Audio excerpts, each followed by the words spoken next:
College pun hibro kene kalau kejeng betip nam ta kitu kiba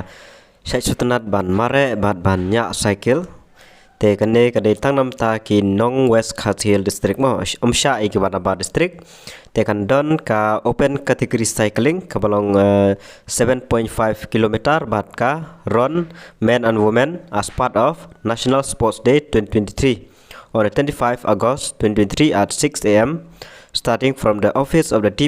Deputy Commissioner West Khathiel District Nongstoy. Kan mau haga cycling ro kadai 7.5 kilometer bar haga jingmara ro kadai 7.5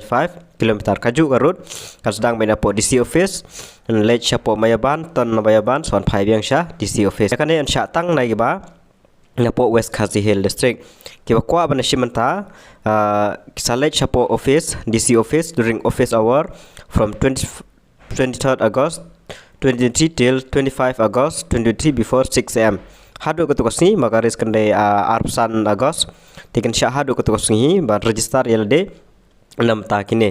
teka don ruka price special price 6 ta ki ba job 1 2 3 bat ka gift 6 ta baro kinong ishimenta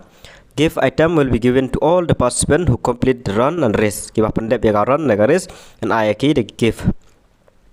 te number of entries open to all by baro tang nam taki West Khathiel for West Khathiel district only tang nam taki Nong West Khathiel markane kan don man haman lagi district tekane gede jongka West Khathiel district. All participants register for the run will have to report at the premises DC office West Khathiel district Nongstoy on the 25 August 2023 at 6 a.m. sharp. TPD berreport hapo DC office hapo kan rubaji markan sedang main rubaji senang.